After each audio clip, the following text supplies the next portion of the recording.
إن الدنيا بحر عميق غرق فيه عالم كثير. الدنيا بحر عميق، بحر متلاطم، بحر في مغرياته. نعلم المغريات المحيطة بالإنسان كثر،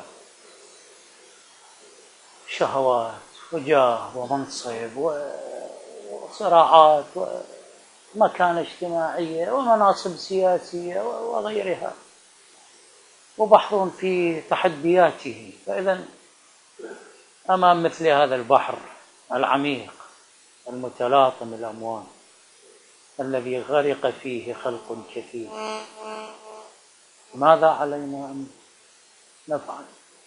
أن نتخذ سفينة نجاة وأن نركب سفينة نجاة. كيف ينجو الإنسان في البحور، في الأبحر المظلمة والمحيطات، بسفينة نجاة؟ هذه الكلمات في ذاكرتي يمكن منذ 40 عاما. كنت صغيرا ورافق والدي رحمه الله ورحم أمواتكم جميعا، وكنت ألتقط منه وأحفظ، وهذه من المواعظ التي حفظتها مباشرة من على المنبر. فإذا ماذا علينا أمام هذا البحر العميق؟ علينا أن نتخذ سفينة نجاة نتشبث بها وننجو. لذلك في نفس الوصية للقمان الحكيم يقول لولده: فاجعل سفينتك. يعني بالتأكيد سيكون السؤال أنه يا أبا إذا كانت هذه المسألة بهالشكل فعلي أن أتخذ سفينة، ما هي السفينة؟ فأجابه مباشرة لقمان قال: فاجعل سفينتك الإيمان بالله وشراعها التوكل على الله. هذه طبعا معاني أكيد صحيحة، لكنها في زمان ذلك الزمان لقمان الحكيم قبل رسالة الإسلام وقبل أن تتكامل الرسالات السماوية برسالة الإسلام كانت عبارة عن مبادئ عامة، وصايا مجملة. أما لما أتت الشريعة الإسلامية لا، صارت المسألة أكثر تفصيلا وأكثر دقة، وهذا سر كونها خاتمة الرسالات وأكمل الرسالات، لأنها لم تكتفي بالمبادئ العامة والخطوط العريضة التي كانت تأتي بها الرسالات السابقة، وإنما جاءت مفصلة مبينة بكل ما يمكن أن يواجه الإنسان إلى قيام يوم الدين. وهذا ما نشهده أكثر من 1400 عام، ولم يعجز الإسلام عن تقديم حلوله في أي مشكلة تواجهه. هذا معناه أنه دين خالد ودين كامل. فلذلك ترى هذا المصطلح سفينة وسفينة نجاة تلقى أيضا لم يغادر، لم نفقده من كلمات أهل البيت سلام الله عليهم. مثلا: مثل أهل بيتي فيكم كمثل سفينة نوح. لاحظ التواصل بالمصطلحات، التواصل مع الأنبياء ومع المرسلين، التواصل حتى بالأفكار، التواصل بالمصطلحات، لأنها تعبر عن حقيقة واقعة، عن أمثلة يعني تقرب الفكرة وتقرب المعنى. فتجد: مثل أهل بيتي فيكم كمثل سفينة نوح من ركبها نجا ومن تخلف عنها غرق وهوى. أو نخاطب أهل البيت سلام الله عليهم بسكن النجاة. وتنتقل المسؤولية بعد الأئمة المعصومين وفي عصر الغيبة إلى العلماء المراجع المجتهدين الجامعين لشروط قيادة الأمة ومرجعيتها. تجد أيضا نفس التعبير عنهم أيضا موجود في بعض الأحاديث الشريفة. فإذن هذه هي سفينة النجاة التي تحتاج إلى توفيق إلهي لكي نركبها ولكي ننجو منها، ولا ينال ذلك إلا بفضل من الله تبارك وتعالى والتوفيق. الأشياء ربما المادية خلينا نسميها، الله تبارك وتعالى جعل لها قوانين طبيعية يسير وفقها، يستطيع الإنسان أن يسير على القوانين الطبيعية يصل نتيجة.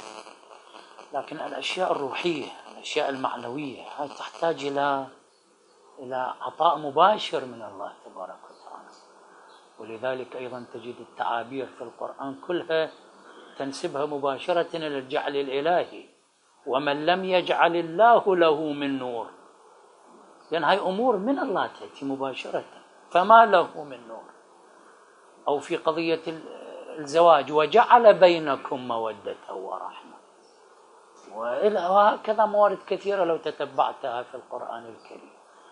فمن لم يجعل له نور فما له من نور. لا. ولما في سورة أخرى الذين يكون مصيرهم سيئا والعياذ بالله، ويخاطبون المؤمنين الناجحين المفلحين أنه أعطونا مما رزقكم الله، قيل ارجعوا وراءكم فالتمسوا نورا. ما دام أحصل هذا النور، والإنسان محتاج إلى هذا الدليل الإلهي في باطنه في قلبه، وإلا يزل به الطريق. ولذلك تجد الإنسان إذا لم يكن له هذا النور تجده متخبطا، يتخذ اليوم قرارا يندم عليه غدا، يتصرف تصرفا اليوم ثم يدرك أنه لو ما تصرف كان أحسن، يدخل في مشروع ثم يجد أن هذا المشروع خاسر، يتزوج امرأة ثم يندم على اليوم اللي تزوج به تلك المرأة، يشتري صفقة ويقول ليتني لم أشتري، ويتحدث بكلمة ويقول هذه أتت علي بالويلات هذه الكلمة، يتخبط. ما لم يكن له نور، هذا النور الذي يسدد خطاه ويلهمه الصواب في قراراته. والنور إنما يحصل عليه الإنسان أكيد بالتقوى والثقة بالله تعالى والتوكل على الله. وتزودوا فإن خير الزاد التقوى. بعض الشباب يقول لهم من يمكن تطرق سمعك وتزودوا، يمكن يجيب بالك وتزوجوا. الشباب تدري بعد هذا قلبه وعقله يم الزواج، فهذا أول ما يسمع قبل ما تكمل تقول وتزودوا هو يقرأها أو يسمعها في ذهنه وتزوجوا. ولا بأس، الزواج من معاني التقوى، صح، الزواج من مصادق التقوى، يعني لا بأس أن يفهم هذا المعنى الشباب منه. صح. ما هي التقوى؟ التقوى ليست الوقاية، والزواج وقاية، والزواج حصانة. من الناحية هذا لا بأس بأن من أقول وتزودوا وقبل ما أقرأ الدال هو سمعها وتزوجوا، لا بأس، الزواج من التقوى. فإذا سلاحنا هذا الله تبارك وتعالى يخبرنا وتزودوا فإن خير الزاد التقوى. وزادنا أيضا موعظة. الموعظة، لاحظ هذه موعظتنا أنا سمعتها قبل 40 سنة لكن ما زالت ترن في سمعي. وكنت أنا أيضا في ذلك العمر يعني أحتفظ ببعض الوريقات، يعني كنت أكتب تواريخها، فمن أسمع كلمة موعظة مفيدة وكلمة مؤثرة عندي دفتر ملاحظات أدون هذه الملاحظة، ومن حسن الحظ أني كاتب تاريخ تدوين كل ملاحظة، فسأحتفظ بعض الأوراق. سنة 74 يعني حوالي 36 سنة صار يوم ذاك اليوم، 14 سنة عمري، 14 سنة، لكنه أدون هذه المواعظ. فكل ما مدة نتقلب بهذه الصفحات وبهذه شوف تتجدد عندك الروح، لأن هاي لما تأثرت بها الكلمة أعرف أنها رزق ساقه الله لك، ولا الكلمات كثيرة التي تطرق سمعك. لماذا هذه شوف تأثرت بها، وهذه شكلت فد منعطف مثلا في حياتك، وهذه تعتبرها فد كلمة كنت تكتبها بلوحة وتخليها فوق رأسك حتى، ولا خل كلمات كثيرة معناها رزق ساقه الله إليك. فإذا هذا هو زادنا، التقوى، الموعظة الدائمة. واليوم الحمد لله أسباب الموعظة ومنافذها متوفرة كثير، مجالس كثيرة الحمد لله، كتب كثيرة متداولة، فضائيات ما شاء الله كثيرة أيضا يظهر من خلالها الوعاظ والخطباء والأخلاقيون، يمكن الاستفادة منها. وأيضا نجعل سلاحنا هو الثقة بالله تبارك وتعالى وذكر الله تبارك وتعالى، هذه أيضا تجعلنا في حيوية دائمة.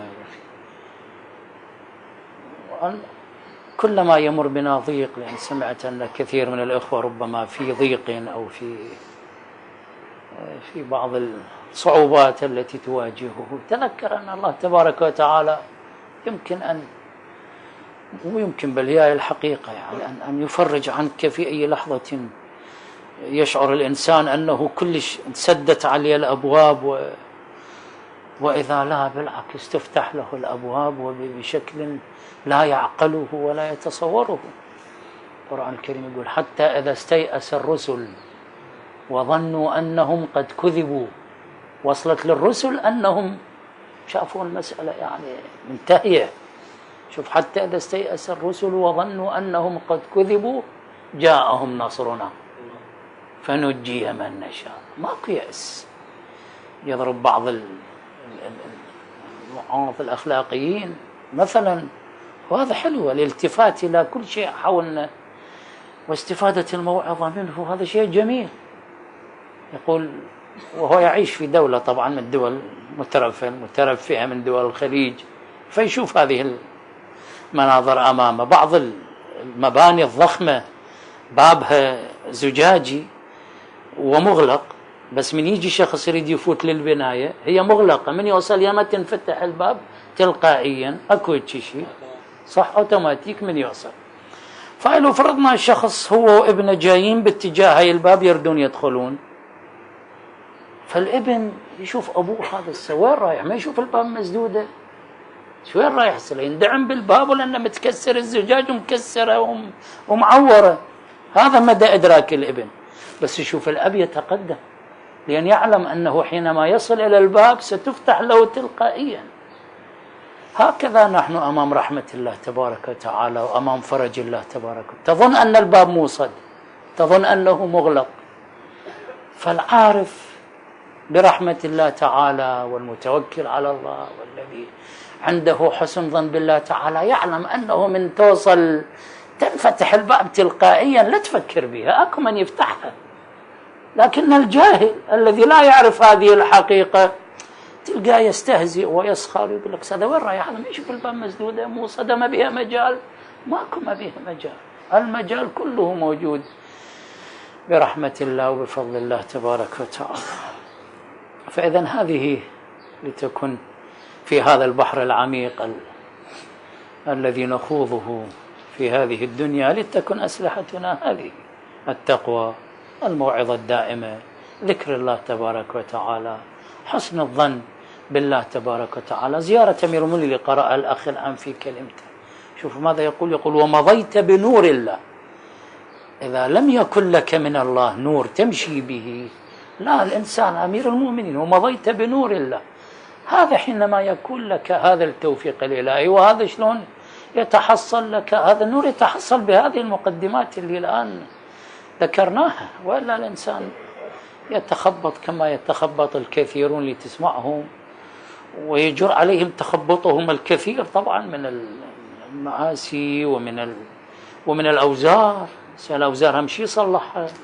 يمكن إذا قضية الذنوب بينه وبين الله تعالى يستغفر، يتوب توبة صادقة، إن شاء الله الله تبارك وتعالى يحب التوابين، يحب المتطهرين. لكن حينما تتعلق المسألة بحقوق آخرين، بأموال آخرين، بدماء آخرين، بظلم آخرين، هذول وين تلقاهم؟